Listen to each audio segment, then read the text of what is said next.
معكم وقت رحتوا؟ كان مع لينا. هلا مرت عمي يعني شو انت وشو لينا؟ ما هي بنتك. امي والله غياس من خوفه انه يضيع او ينسرق بس. ايه ماشي، بس احسبي حسابك، من بكره الصبح بدك تروحي معي. لوين بدها تروح معك؟ لعند الجماعه. لكان ليش انا بعثت مكتوب لأم عليا؟ ان شاء الله مفكره مرت عمي انه الحارس اليوم رح يسلمها الرساله ورح تلاقيها بكره عم تستناكي على البوابه. شو قصدك؟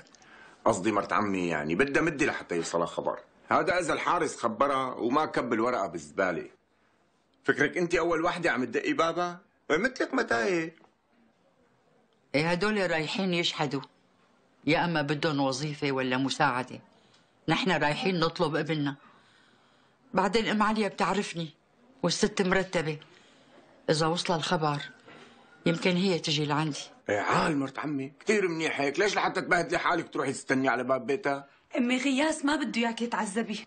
اذا هذا عذاب، لكن شو بتسمي اللي عم يصير مع اخوك من لما شحطوه من البيت؟ يا مرت عمي قلنا لك وقفوه 48 ساعه لحتى يحققوا معه، ولو ما نقلوا كان المفروض من يومين يكون هون. يعني شو احلف لك لحتى تصدقيني انه نورس ما عليه شيء؟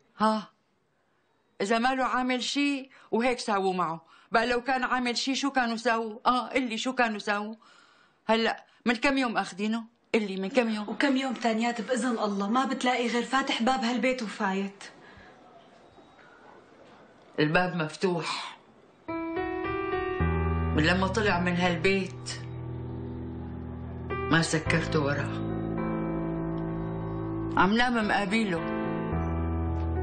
ايه عم بضحك على حالي مثل الاولاد الصغار، بغمض وبنطر. بتخيله جاي من بعيد، وكل ما قرب بضحك وانا مغمضه، ولما بسمع صوت رجلين بقول يا رب هلا بيجي. لما بيمشي حدا بالحاره بتخيله جاي من بعيد. لما بيوصل على باب البيت فتح عيوني وبتخيل طلته علي.